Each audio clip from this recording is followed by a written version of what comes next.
Thank you very much, Elisa, for the introduction. And I want to say that it's really a great pleasure for me to be standing over here and then share some thoughts about the decarbonization topic. And it's really nice to see that we have so many different participants coming from different industries and everything. So I'm really looking forward for also the discussions afterwards. So let me just get started with this topic. So what is really the next in the decarbonization? So I think this is the topic we have been quite familiar with, but really what is the tangible steps we need to be taking? So let me maybe start with why is it important for us? And what is it gonna be different, the world will be looking like if we start changing something in our hands? So let's think about it. We all have a cell phone. Well, okay, maybe 2, maybe 3. It doesn't matter. So what if we change the power supply, the chargers of our cell phone, each of us, into a different power parts? Then what has been in it right now? What does it mean to us? It will mean, so as Elisa already mentioned, I'm currently living in Munich. So you would know that this is actually a big city. Not as big as Taipei, but it's a pretty big city. So if we do that, then you will see that how much of the energies we can save. That is an annual usage of the entire household of Munich on their electricity consumptions that we can save. That's number one. So what if we know that there is all these enterprise data centers? What if we now change the Kuogang? So now you may be very confused. What is Kuogang? So Infineon has a product called CoolMOS. That is basically the MOSFET that transmits the power. It is silicon-based. So right now, most of the semiconductor products are silicon-based. But as you know that we're talking about second generation of the materials, third generation of the material.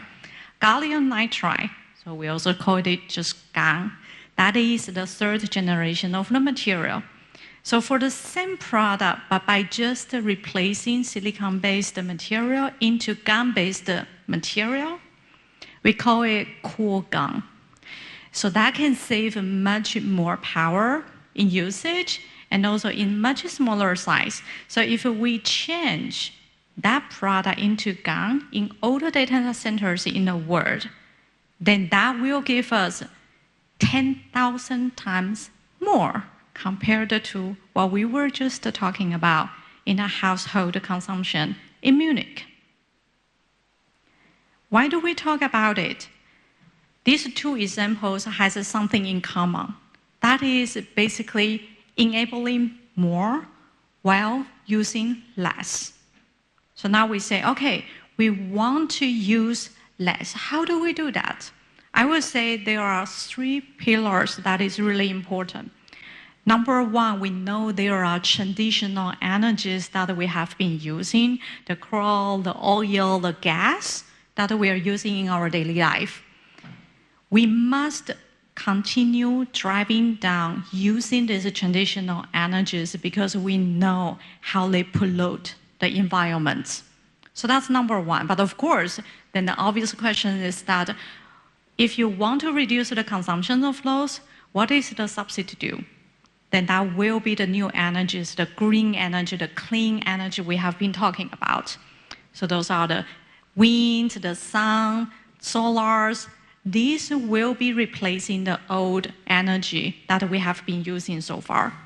So reducing the old one, creating, expanding the new one, the green one. So that's number 2. Number 3 is when we are transmitting the power, when we are using the energy, there will be always some losses. So when you are converting the energy from A to B into this chain, then you lose some energies. And we want to really think, okay, how can I minimize the loss in these conversion processes? And or how can I store the energies where I can so that we are not wasting any of them? And then among these three pillars, they all started with microelectronics. So now let's do a small recap. Let me just try to simplify this whole concept. We first started from more green energies. That is our first thing to do. We optimize how we use the energy. So there's no waste of those valuable green energies. And then that matches with our concept, enabling more while using less. So we talk about microelectronics. Infineon is one of the market leaders in the industry to provide different kind of microelectronics components. But then, of course, you will ask, some of you will ask, who is Infineon? So let me just take a brief moment to share a little bit of who Infineon is. Infineon is a German company headquartered based in Munich. So currently, the company has seen, apart from the traditional areas of the applications, the energy we just talked about, mobility, IoT, those are the three areas that we see tremendous growth opportunities where the companies really want to participate in offering different solutions in this area. Company-wise, we have 59 R&D centers across the world. We have 19 internal plants. But of course, we cannot just manufacture the parts on our own. So we do have many hundreds of partners across the entire supply chain of a semiconductor. I believe some of the participants probably is also our partners over here. We have the employees mainly in EMEA, in Europe, in Asia, and a little bit less in America. From the graph, you can see that the company has gone through a very, very significant growth since the past 5 years. So the revenue almost doubled. So that is also where we are trying to expand our portfolio in order to serve the needs in the market. We have 4 different divisions to try to tackle on different specialities and requirements in those areas. Automotive, so that is where we have some colleagues in the morning also share their insights in the automotive area. We have GIP, Green Industrial Power. We have power and sensor systems. That is what I'm responsible for as a division. And then the connected security systems. So those are the 4 divisions Infineon has. Now, coming back to the topic, what does Infineon do? How does Infineon contribute into decarbonization? So first of all, we as a company, we produce parts. That means we also generate CO2.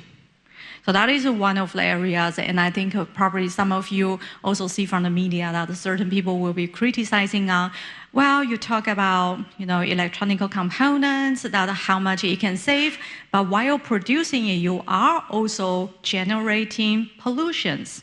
So what do you do about that? We are fully aware of that, and that's why we have the mission on our own, especially for the large company like Infineon. They do have a very heavy social environmental responsibility to say, what do I need to do? What's my take in here that I can contribute into decarbonization? So we have the own initiatives to say that starting from 2019, the program has been initiated, and we have the very ambitious target to say we want to be reduced by 70% in 2025 of whatever CO2 that we were using back in 2019.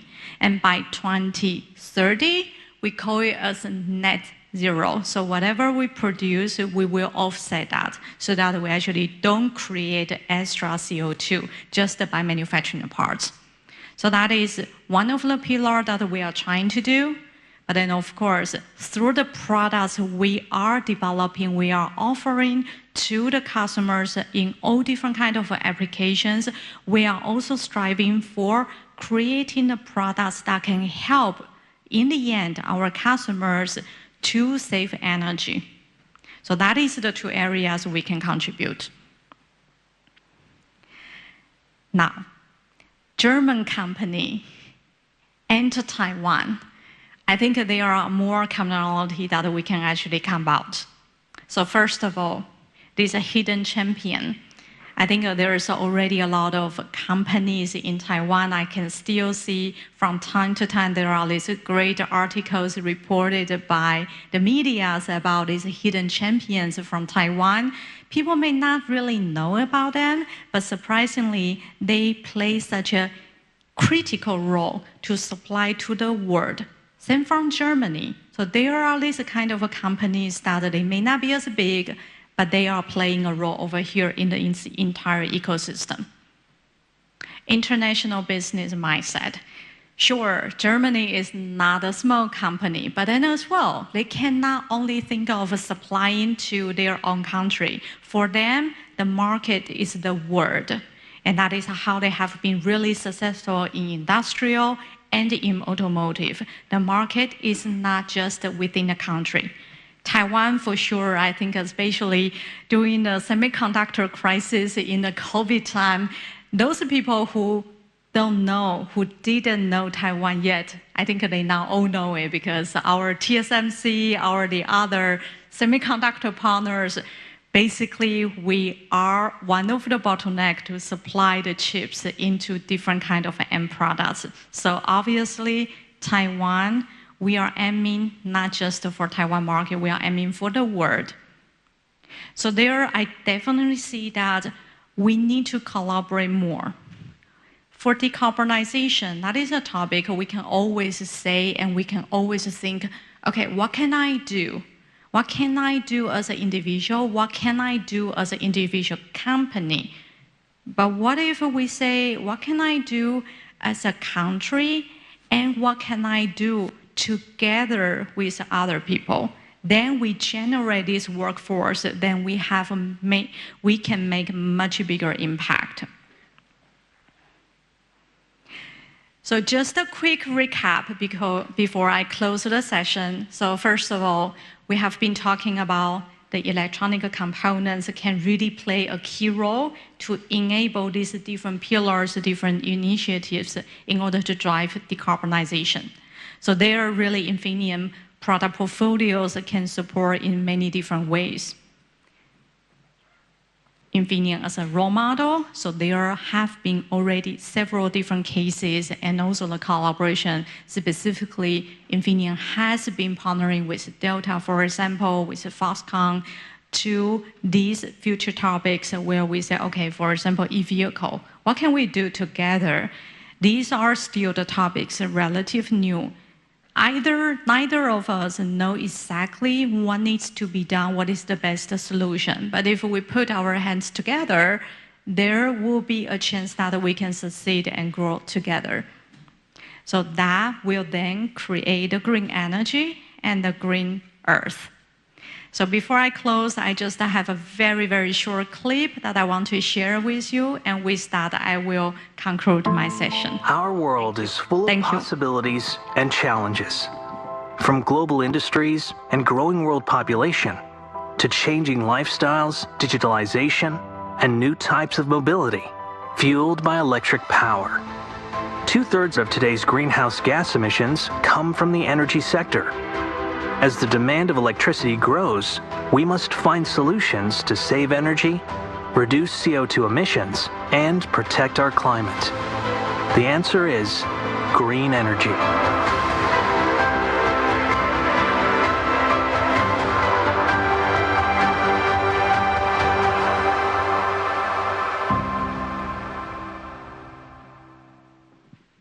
Thank you.